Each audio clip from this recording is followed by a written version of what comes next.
Hello and welcome to yet another Indulge podcast. Today we have a very special guest with us.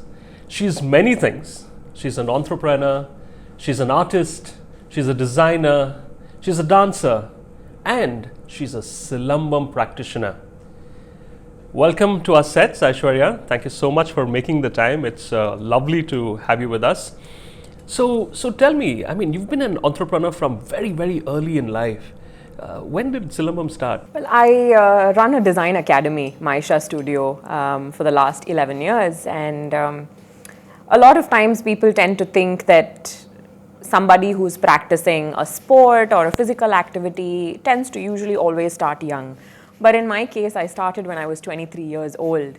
I was already an entrepreneur. I had 16 to 18 hour work days. I was, apart from running my own design academy, I was teaching in 3-4 other institutions, and it seemed almost impossible to really add anything else to my regular everyday time frame.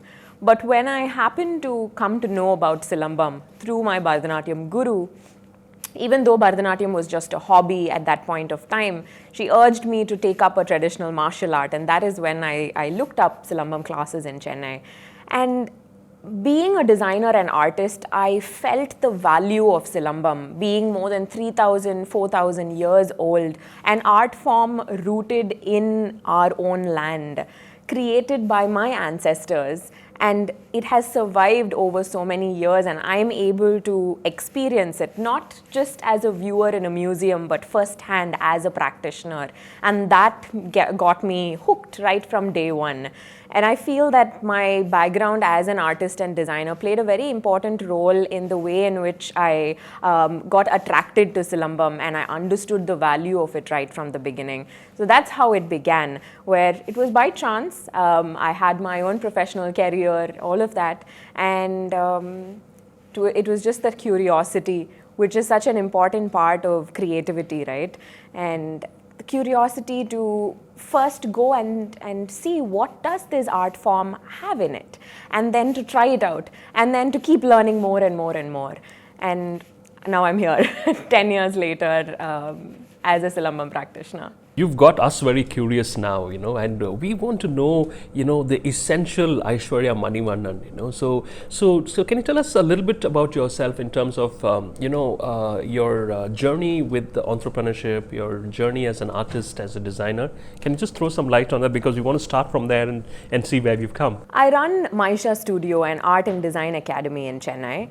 Maisha means life, and I believe that creativity is a way of living. It's a way of life. Creativity exists in every single thing that we do and that we experience and that we feel.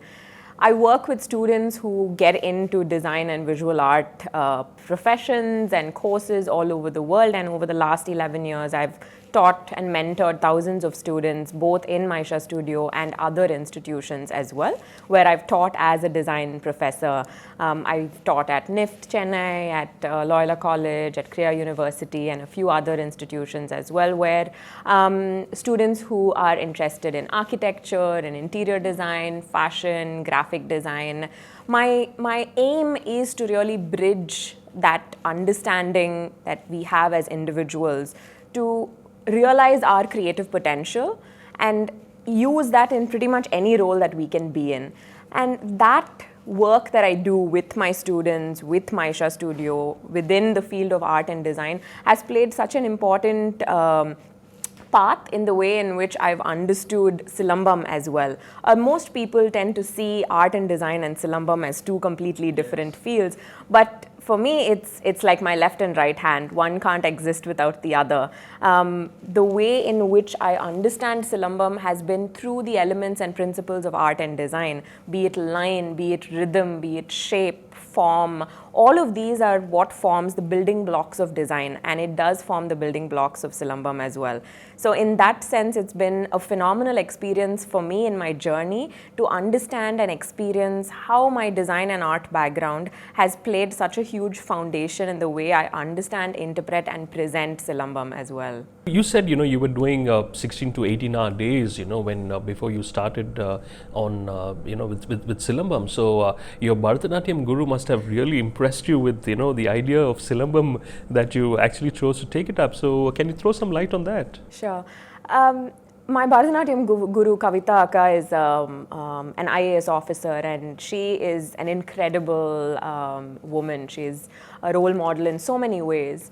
And when I started learning Bharatanatyam again after almost a 10-12 year gap, I realized that my body is not moving as fast as my mind is, because at 23 I was beginning to learn Bharatanatyam again. And that is when Kavita Akka just told me, why don't you see if you want to take up some traditional martial art classes? Because the thing with Indian traditional art forms is it could be yoga, it could be Bharatanatyam, Silambam. They all complement each other. They all help each other in terms of the practice itself. So as an individual practitioner, if I'm learning yoga and Silambam and Bharatanatyam, these are going to really make me a very powerful and very dynamic practitioner in all of these art forms, individually and together as well. So it was already quite hectic for me, because I had work days starting from 9:30 in the morning till 7:30 at night, and that was 6 days a week. So initially the biggest challenge for me was to find time or to make time to do something that I find interesting. But once I managed to compartmentalize the time that I have within the 24 hours, I realized that Silambam actually gave me so much more energy for all my other activities as well. So, of course, after the first 7 to 8 months, I realized that both Bharatanatyam and Silambam are extensive oceans of knowledge, and it's not possible for me to do justice to practicing both equally, which is why I decided to stop my Bharatanatyam classes and focus and learn Silambam more. But still, I feel that my Bharatanatyam learnings have also played a very important role in the way in which I was able to understand and grasp the footwork and the movements and the body language of Silambam as well. And ever so often I'm seeing and experiencing how everything that we partake in our life, I love nature, so I've always been trekking and cycling and swimming. Every single activity that we are a part of is a learning experience, and it teaches us so many skills. So anything new that we pick up, subconsciously we end up using all these skills that we've learned in all these experiences. And in a way, it's a very, very personal, intimate process. Like, there could be 100 people learning Silambam, but it would be very different for each and every one of them. But for me, all these experiences have come together, both in my art and design practice and in my Silambam practice as well. So in the beginning of my Silambam practice, it used to be mornings for almost 8-9 years since I started learning Silambam. It would be 7 to 9 a.m. in the morning Silambam, and that would also create a space and time for me to not think about anything else, because the rest of the day was so fast paced. It was constantly jumping from one thing to the other, and no time to really rest or pause or be still. But then these 2 hours that I was spending every morning, no matter what, gave me the time to find that stillness through movement. And that is why I always speak about Silambam being a moving meditation for me, because I realize that we need 100% focus and concentration when we're in the middle of Silambam practice. And there's no possibility of having any other thoughts during that time, right? No matter how hectic my day would be, at that point of time, I had to be present. Otherwise, the stick or the weapon that I'm training in had its own way of showing me to, get back in place. So it was, initially I thought it would make me tired because I had a long day coming forth, but it did the exact opposite. It gave me so much more energy and so much more grounding to kind of just take on the day with so much positivity and gusto. So it's also helped a lot in many other aspects as well. People say, that you live only once, and if you live right, once is enough. So is this some kind of a journey that you're going through, to self-actualize yourself? Is that, could we see it like that? Absolutely. It's interesting that you bring this up because the Maslow's hierarchy of needs is something that I constantly keep going back to, be it my art and design practice or my role as an educator. What I try to get my students to achieve as well, not just within myself, is self-actualization. What can we do and what can we be? That is what I aim for. All that I can be. Yeah. So can we say, you're almost there in this journey, or are you still journeying? Are you halfway there? I don't think there's ever going to be a point where we reach and I'm going to be like, I'm there. Yeah. Because there's always new doors that open, new spheres of consciousness and experiences and emotions that keep drawing us in various paths. So far it's been extremely dynamic and grounding as well, and I think that my love for nature has played a huge role in the way I understand and experience all of these different factors.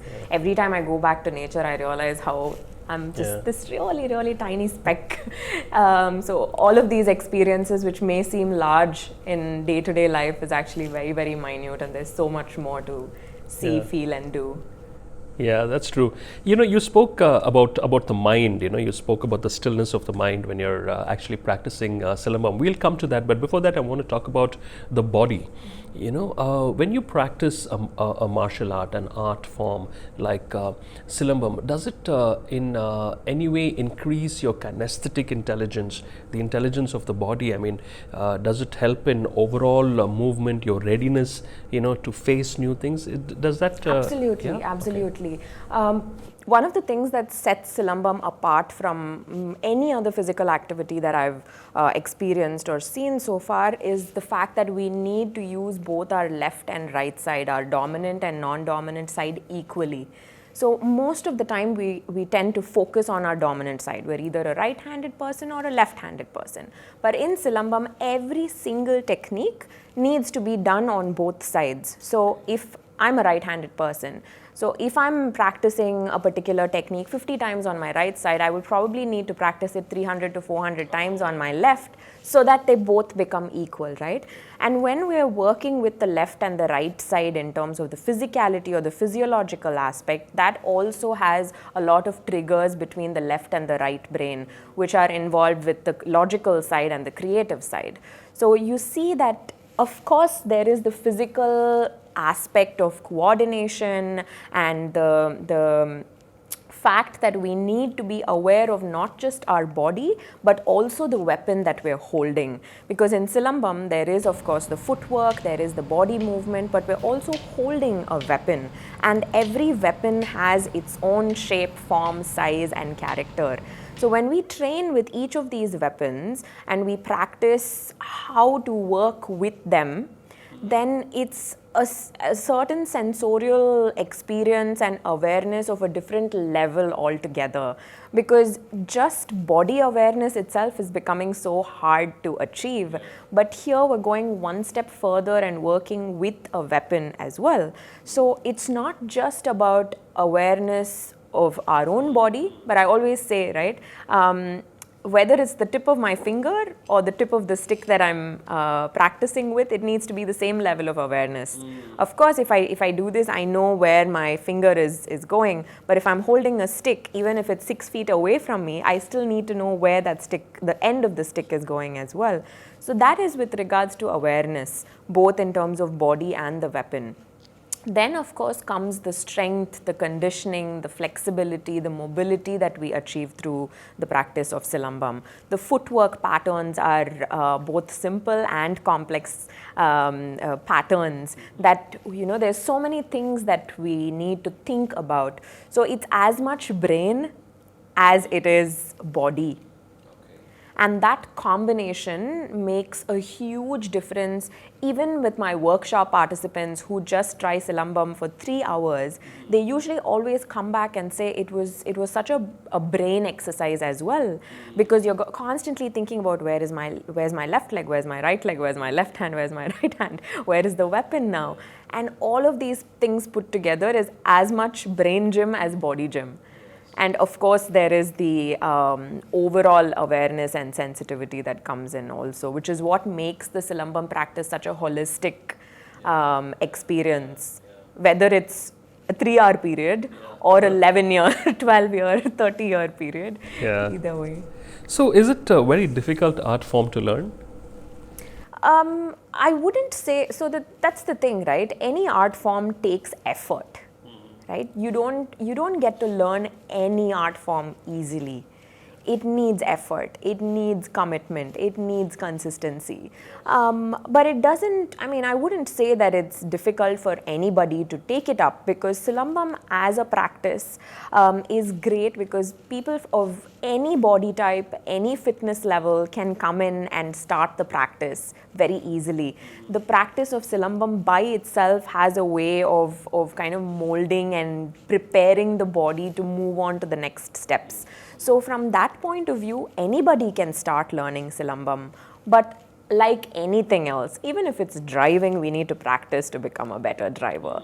So like that, of course, with practice and with consistent efforts, you keep getting better and better, because you are going to be using muscles that you've never used before. You are going to be learning movements that you've never probably done before. So the body takes time.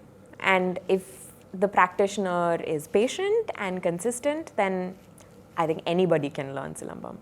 That's encouraging, But can we look at Silambam for fitness, because, it's such a big word today. Everybody wants to be fit, and, nobody's talking about the mind. Everybody wants to be fit. They want a six-pack. They want to go to the gym. There are many things that people are trying. People have even tried dance, to lose weight and, stay agile and fit. So in that context, can Silambam be used as a fitness exercise? Sure. So before I answer this question, I'm going to go back step a little bit to the root of where Silambam comes from. Silambam is primarily a martial art form. It's a fighting technique, right? So over 3,000, 4,000 years ago, there were techniques of using a staff or a stick to attack and defend. And these techniques were inscribed in palm leaf manuscripts. So that's the Kambu Sutram, or the first kind of documented evidence of Silambam. So the martial art or the fighting technique form of Silambam is the root, and that forms the core of the practice. Beyond that stage, when it comes to the Sangam period, the Cholas, Cheras, Pandyas, there we see Silambam being the primary physical fitness and strength and weapon-based technique that all the soldiers were trained and taught. Way before Rani of Jhansi, we have Velu Nachiyar of the Sivagangai region, who is considered to be the first woman the royal in India to have successfully pushed the Britishers out of her kingdom. And she had an entire army of women soldiers who were all experts in Silambam. So you see Silambam being used actively in warfare. So first it starts as a martial art form, and then it goes into the warfare aspect of it. But as a part of the warfare, there's of course the training that the soldiers go through, and that is fitness, because they're training for all the other requirements of facing a war. It was only later during the British rule that Silambam was banned, and during that time, the next kind of segment or phase of Silambam came into existence, which is the performing art style of Silambam or Alangara Silambam, because they still wanted to continue their practice, but it was banned. So they had to figure out a way to still keep the practice going. That's when, with the parai and the urumi and with other instruments, people started performing Silambam with music. So it looks like a dance form, but with every movement there's an attack or a defense kind of hidden in it. There's fire Silambam, which looks beautiful, and there's all of these different techniques. In the next stage, it becomes a sport as well, right? Where there's the belt system, there are tournaments conducted all over the world. So now coming to the present day scenario, the practice of Silambam has all of these different facets. It is a martial art form. It can be performed as a performing art, almost like a dance form. And then you have the combat, you have the sport aspect of Silambam as well. A practitioner usually learns all of these facets. So then what happens is, during 10, 11 years of my Silambam practice, I didn't really have to go for separate strength training or functional fitness or anything of that sort, because Silambam being one practice gave me everything. It gave me stamina, cardio, strength, conditioning, flexibility, breathing techniques.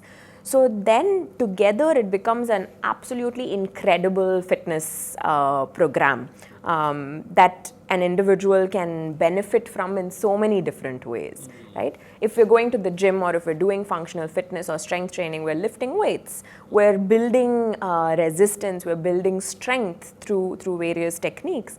With Silambam, every weapon has a different weight, it has a different physical form that we train with. And each and every step that we keep moving forward in builds strength, builds stamina, builds fitness in very many different ways. So from that point of view, Silambam has been an absolutely incredible fitness journey for me personally and for everybody else that I've seen practicing Silambam as well, which is why I think it's incredible, because this art form, which started 3,000, 4,000 years back as a martial art, is so relevant and useful to our present day as a fitness solution and a fitness regime, which is why it's great. That's just fantastic. And it's also a competitive sport today, right? And you've achieved great heights in that. Can you tell us about your journey? I've had the honor of representing India in the international level, and of course, I've participated in the national level as well. I did have the experience of participating in the World Silambam Championship, the South Asian Silambam Championship, and it was a huge motivation more than anything else, apart from, of course, the experience of representing our country. I was the flag bearer for the Indian contingent, which is still top of most memorable moments of my life. But what it taught me most is seeing people from different parts of the world learning Silambam, coming in to compete and participate in these tournaments. It was a huge boost because Silambam belongs to our land. Yes. It's so accessible for me. Correct. But for people from different parts of the world, they have to take so much more efforts to learn, to practice, to find gurus and so on, but they're doing that because they understand the value and the beauty of Silambam. So seeing the efforts that I felt in the participants who came from Portugal, Spain, Suriname, Taiwan, Japan, China, Philippines, Malaysia, it gave me such a huge encouragement to practice, to learn more and compete as well. With Silambam as a sport, it's very interesting because, of course, we have combat. So that is it's a very organized system with judges. There are standard. I'm also a certified Silambam referee. So in certain tournaments, I go in as an official as well. It's been fabulous to see the growth of Silambam progress immensely because of the sport aspect. Because with young kids, schoolgoers, college goers, they find it very encouraging and motivating to participate in a Silambam tournament or a competition and win medals. And I feel that now, especially with the government bringing Silambam into the sports quota, there's been a surge in the number of people who are learning Silambam as a sport, wanting to compete, wanting to participate. So for me, I've given equal importance to Silambam purely as a martial art, as a performing art, and as a sport as well, because I feel that all of these are kind of interconnected. But the sport aspect of Silambam is a huge boost for the the popularity of Silambam as well in the recent times, and I'm so glad to be a witness and a part of that revolution that has been happening over the last 5 years. Yeah, that's excellent. But tell me something, as a woman, to take up a sport like Silambam, did you at any point of time feel disadvantaged, or when you compared the sport with a man performing it, or did you feel that you needed to do a little bit more, push a little harder? What was that experience like? Very honestly speaking, I've never had gender-based thoughts.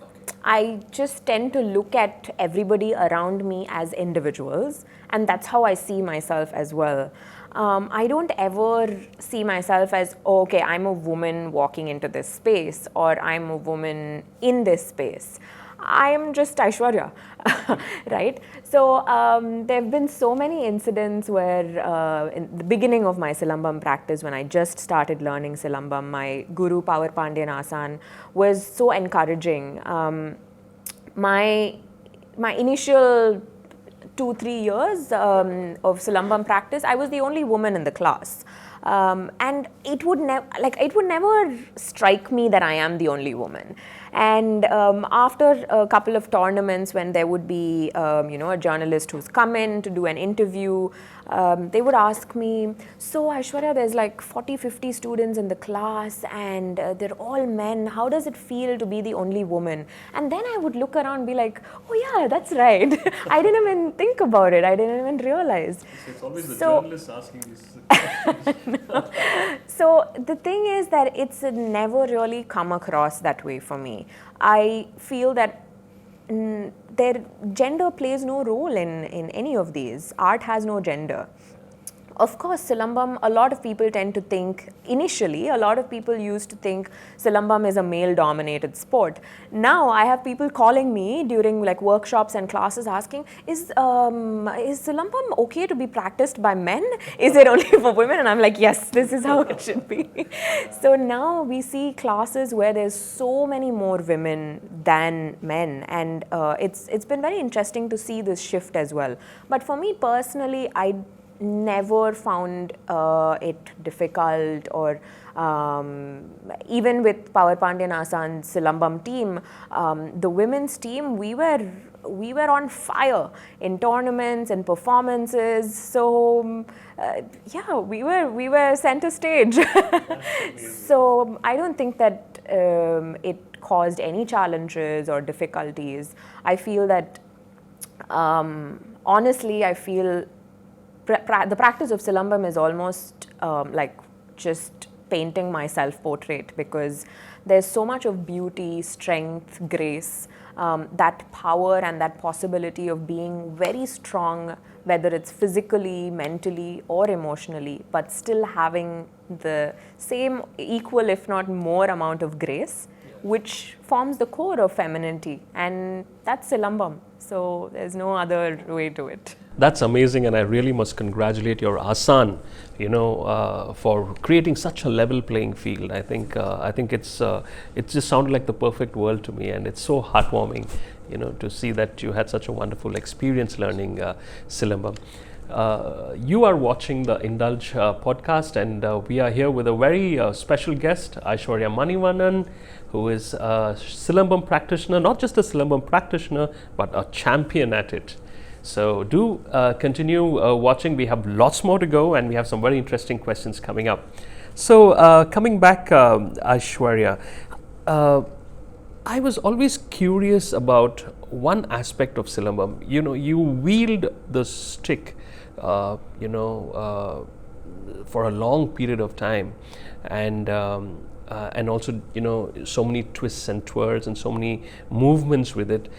Does it need any special training for hand strength and finger strength and so on? Are there any special exercises that a Silambam practitioner needs to do?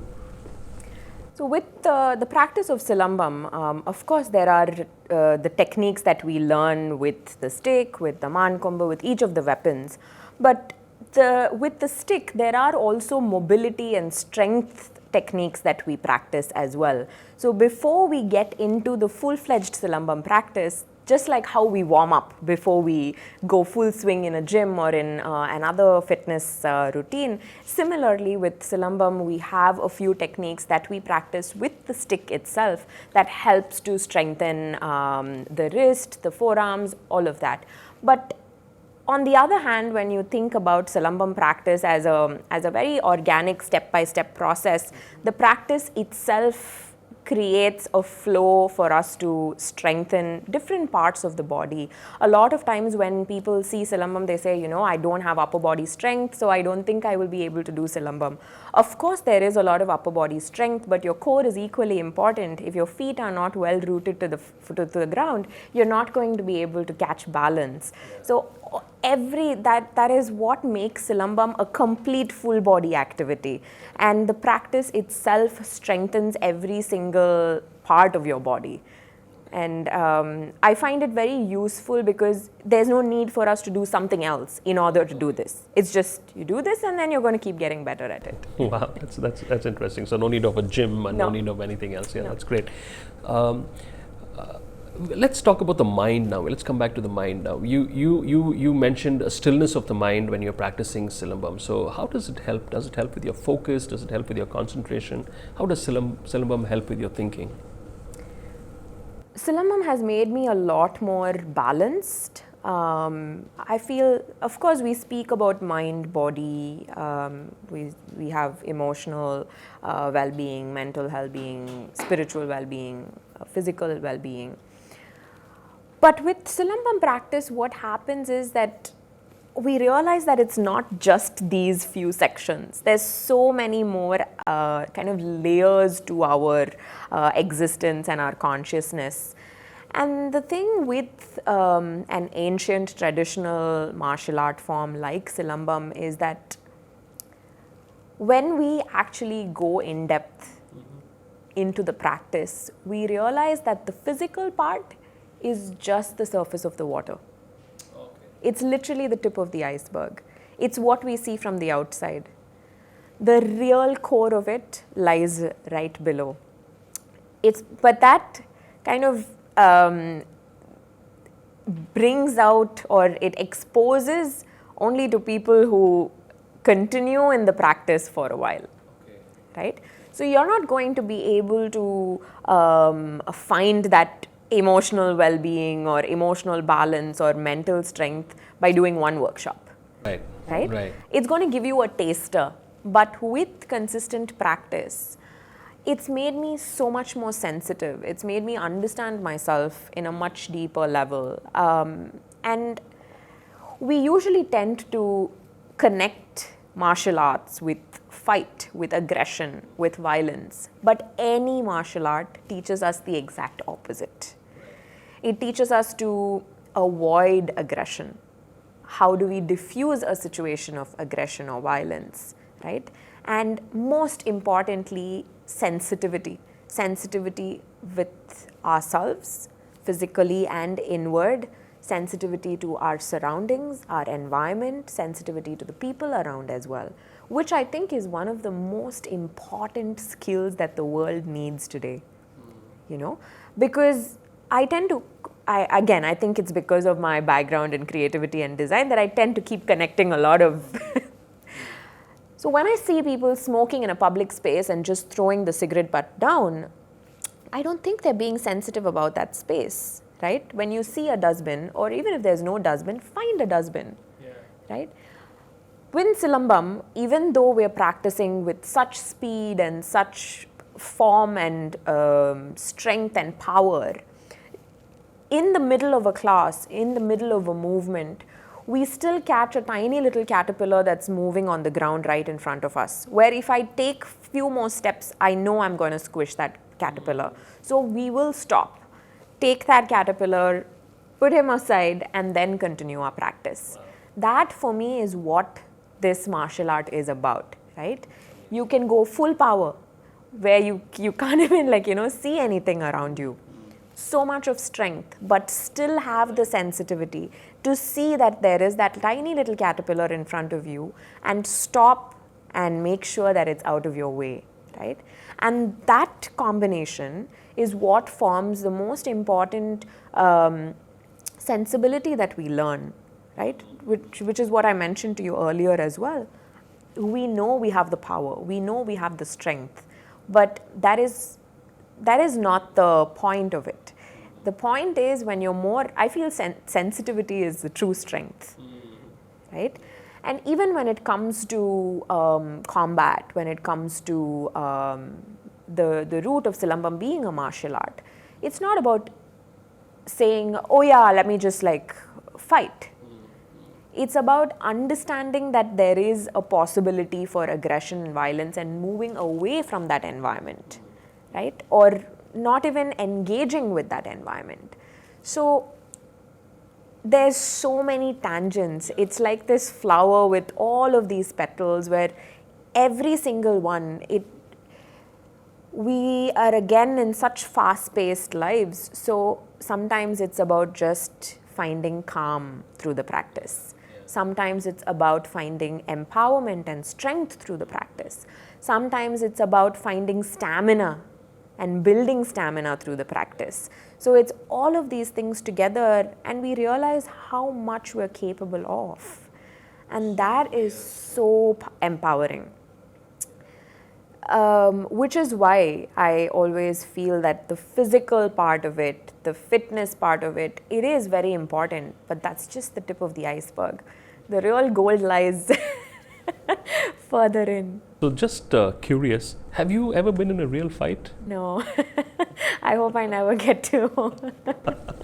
Yeah. So what would be your reaction if somebody, were to, on the street, accost you? How would you react to it? See, I do travel a lot. I travel solo. I've been in various different situations. I think when we are aware of ourselves, then there's a lot of times there isn't really a need to even put ourselves in a situation of thinking, what would I do if?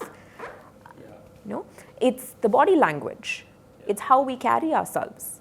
It's the way in which we make eye contact. It's knowing ourselves that plays an even more important role than thinking about what would I do if somebody attacks me.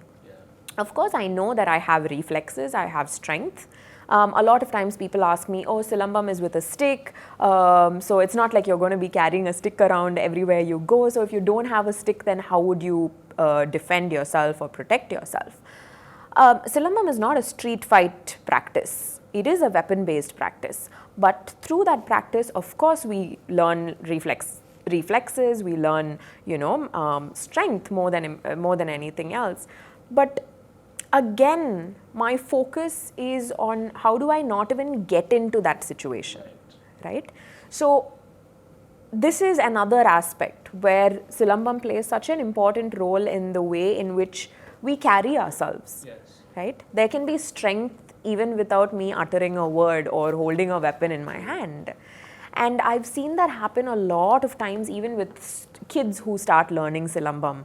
Their body language changes. The way they carry themselves, it changes. I've had so many parents who've told me the way they interact in school and in college with their friends, it changes. Because we become stronger, not saying, oh, I can go beat up anybody I want, but just to be able to carry myself and know that I'm aware and sensitive of a situation, to be wise, know when to step back and not engage, right? That is more important.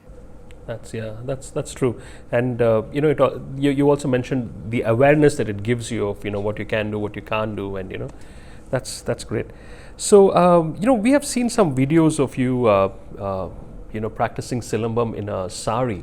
Is that something that's easy to do, or was that difficult? I love saris. I feel doing Silambam in a sari is way more comfortable than track pants and a shirt, especially keeping in mind the heat and humidity in Chennai. So again, it's not something new. Women have been wearing saris and doing everything for centuries. So I didn't do anything new. I love handloom saris, I love cotton saris, and I wear saris all the time. So it was just a very natural kind of progression of thought for me. I love sarees. I wear sarees and I go to work. I go shopping. I do so many different things wearing a saree. So, and I love Silambam. So let me wear a saree and do Silambam. And with a cotton saree doing Silambam, it just feels so natural and so comfortable. And for me, again, it's just about bringing together things that I love. Yes. And I do the same with design and martial art as well. Even the way in which I teach Silambam, I speak a lot about the shapes that Silambam creates around our body, the shapes that we draw with the weapons, the design of Silambam really, because that is me. So I can't help myself from seeing Silambam or experiencing or interpreting or perceiving Silambam a certain way, right? So when I am teaching a particular technique, I use lines and visualization a lot to help people get the right form, and that comes from design. I do also practice, and I'm creating this body of work that is actually combining drawing and Silambam. So because the elements are the same. Yes. Like I said in the beginning of our conversation, it's line, it's rhythm, Of life. it's shapes, it's forms, it's space. So I can't help but keep connecting all these things that I love. Last week I was in Sri Lanka, I was in the beach, and I was telling you I love nature. I can't help myself from doing Silambam when I go on a trek. I find a stick or a log, I pick it up, and then I just want to do Silambam. So I really believe in finding things that we love and surrounding ourselves with it. And then they just come together and create even more such enjoyable moments and experiences. Yeah, makes you such a more wholesome teacher in that sense, to True. be able to see the art of Silambam through the prism of life, and Absolutely. experiences. So that's just wonderful, and I'm really happy, for your students who are, learning under you. you. So, One thing that I've learned is that just by being myself with my students, being genuine, being truthful about my strengths, about my fears, about my weaknesses, because especially in the Indian education system, we tend to think about a teacher as this know-it-all person on a pedestal, where they say something and we blindly follow without any questions asked, and they know everything. But I constantly talk to my design students about my fears. They know when I have an injury because I'm cringing or I'm just like, oh my God, I can't sit. But they know that I'm scared. They know that I feel pain. They know that I'm learning as well. And being a student for me is also something that I have to I can't not be a student, because I think being a student makes me a better teacher as well. yeah. And seeing me do all of this, seeing me go through all these experiences, I think makes or brings a lot of courage to my students as well, both my design students and my Silambam students, because it gives them a certain level of confidence and encouragement to be true to what they are inspired by. It doesn't matter whether these are conventional combinations or not, but it's about what we make of ourselves. In design, I always say it's not about fitting into a form, it's about creating your own form. Right. And that is what I do in my life. When people ask me, oh, why don't you just pick Silambam or art and design? Why should I? Right? These are two art forms that I'm able to practice, that I'm able to teach and share, and that sharing, I feel, gives me a lot of satisfaction and fulfillment, because it's not just about my practice and my gratification or the gratification that I experience out of these, but it's also about what I'm getting so many hundreds and thousands of people to experience as well through my journey. And that for me is a huge encouragement, and it's also a driving factor in everything that I do. Yeah, true.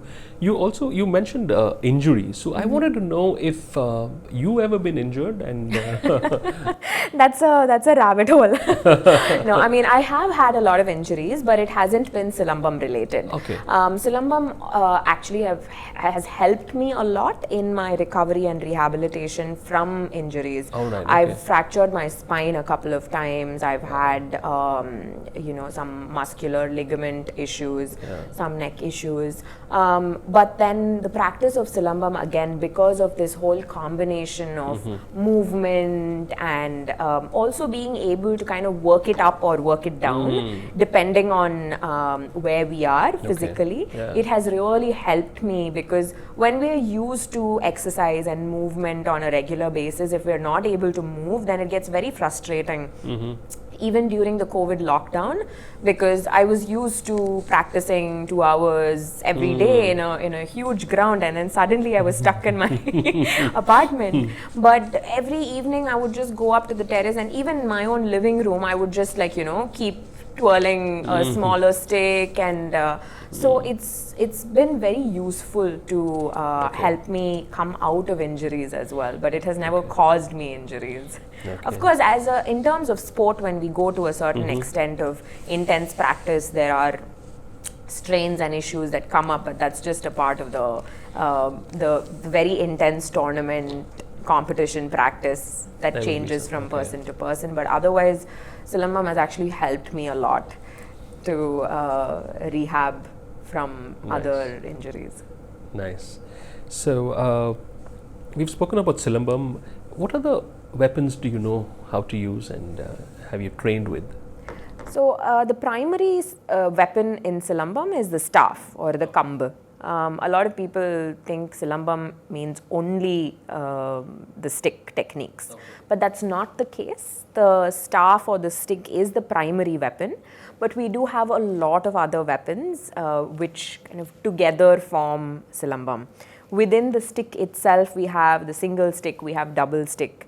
And in the single stick, there are different grips. We have double-handed center grip, the extended grip, irattai kai nadu pidi, dura pidi, and then ottrai kai nadu pidi. So there are a lot of grips, and with every grip also, there's like an entire set of techniques. But apart from the stick, we have the man kombu, which is originally made from the black buck horn. But now, of course, we use other materials like metal and wood, which again takes the shape of the original man kombu. And the man kombu is very special because it doesn't exist in any other martial art form in the world. We have the whale kombu, which is the spear. Now that, of course, is a more common weapon. It's a longer stick with a metal tip at the end. There's also swords. We have single sword and double sword. We have the surul, which is the metal whip. That's my favorite weapon. Wow. And it's considered to be the most lethal weapon in Silambam. Because it's sharp, right? It's sharp. It is sharp, and it's 3 blades that kind of opens up into like a 5 to 6 feet long blade. And it also creates this beautiful sound, which is, for me, I enjoy the surul. So surul, again, we have the double and the single surul. There's the other weapon, which is called the chedi kuchi, which is short sticks, and it's usually always practiced or used as a pair. And that again is a very, very special and characteristic weapon in Silambam. And usually people say that only after learning for 12, 13 years, or if you win the trust of your guru, you're taught how to practice the chedi kuchi. It's very lethal because it's made of a bamboo cane that bends easily. So when we are using the sticks, it's hard to even see where they are. So it's funny because my friends always make fun of me that I always have weapons in my back seat.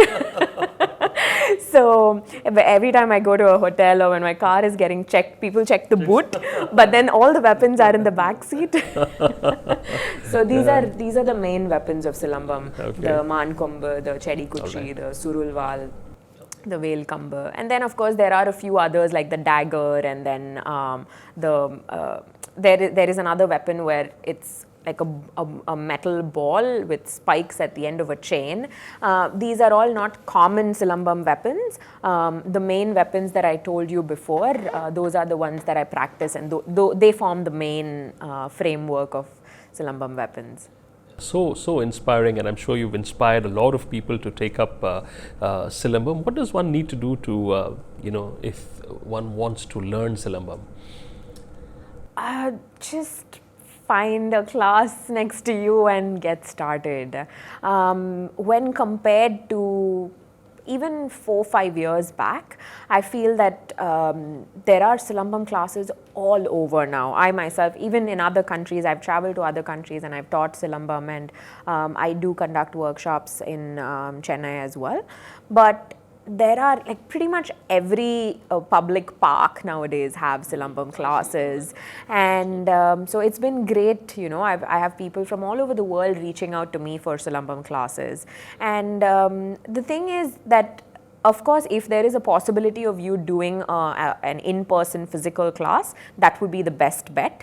But during COVID and even otherwise, I have myself conducted online classes, and for somebody who does not have a choice, I think online classes still work, because when we're learning with the stick, of course there have been times where there are couples or husband and wives who've learned together, so then even the combat techniques they're able to practice with each other. So online classes are also a possibility. Of course, in person will be much better, but I would not kind of diminish the possibility of the online classes being efficient as well. Yeah, online has become such a big part of our life, and it's nice to know. But does it also at all times require a mentor or an asan or a guru to see you through even the online process? Does it? So with Silambam classes, just like many other art forms, there are a lot of techniques, and it really depends on the individual how much they want to learn and practice. So during the class, it's more about learning the techniques, and then of course there are students of mine who take up 1 or 2 sessions, and then the rest of the week they're practicing by themselves every day. So once you pick up the techniques, then you can practice anywhere, and that's one of the I feel that it's one of the advantages of Silambam, because it doesn't need a huge court, you don't need any expensive equipment, you just literally need a stick, and it could be in your living room, it could be in a balcony, it could be on your terrace, and you can do it anywhere. Even when I travel, I'm practicing Silambam literally anywhere and everywhere. So that becomes very convenient, because there are a lot of people who don't have the time to get to another place in order to practice. So with Silambam, you can practice anywhere, and that's a huge kind of plus to the Thank you so much, Aishwarya, for making the time. You've been such an inspiration, and thank you for making Silambam seem so accessible to us. And I must say that you've inspired us now, and we're not going to let you go before you teach us a little bit of Silambam. So stay with us, folks. We have a little bit more of Silambam coming for you.